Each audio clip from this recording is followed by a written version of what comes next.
What's going on? It's Chillafrilla with the unboxing and review of the new 2010 4th generation iPod Touch. Now, this new iPod did receive many of the similar upgrades that the iPhone 4 received, such as the Retina display, the front-facing camera for FaceTime, rear view camera for HD video recording, and the new A4 processor.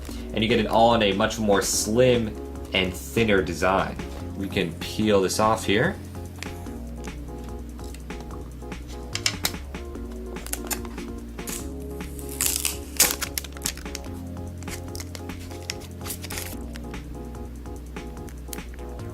And there we go.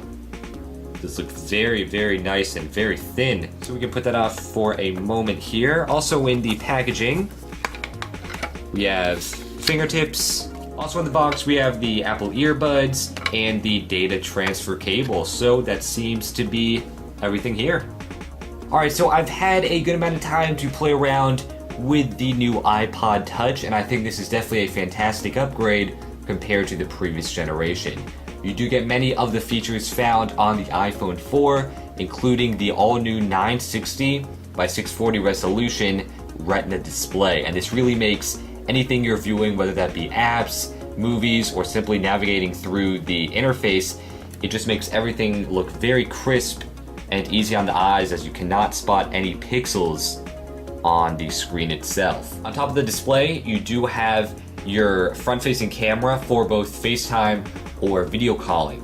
And how FaceTime works on this, or at least how you add other people, is by their Apple ID or email if they're on another iPod Touch, or their phone number if they're on a iPhone 4. On the back of the device, you do have your rear view camera for both still photography and 720p high definition video recording at 30 frames per second. I noticed that in both the videos and the pictures, they're just not as crisp and sharp as they are on the iPhone 4. Now, to the right of the camera, you do have your microphone slot, and there is no flash. Now, on the bottom, you have your 3.5mm audio jack, syncing port, and your speaker grill. On the left-hand side, you have your two volume buttons.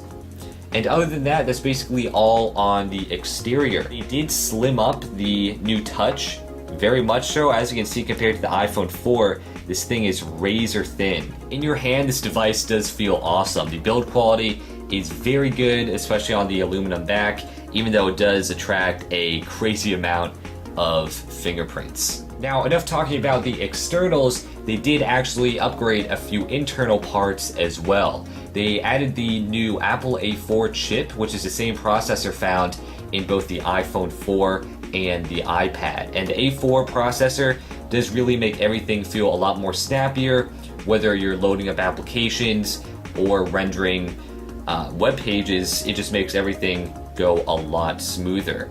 Now, unfortunately, they did not upgrade the RAM from the previous generation. It still has 256 megabytes of RAM, and the iPhone 4 now has 512 megabytes. So I guess they didn't upgrade it to keep the cost down a little bit on the iPod Touch. Overall, I think this new iPod Touch, like I said previously, is a great upgrade.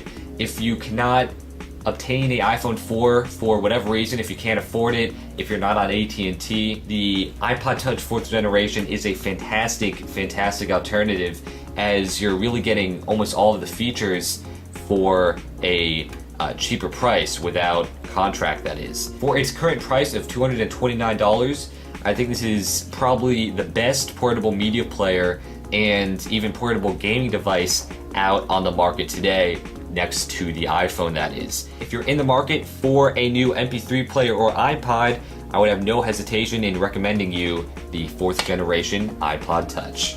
Alright, so that has been all. I hope you enjoyed this video. If you did, then be sure to hit that subscribe button above, as well as thumbs up and favorite this video below, as it really helps me out. You can also follow me on Twitter, twitter.com/Chillafrilla, for live updates and news on all my new content.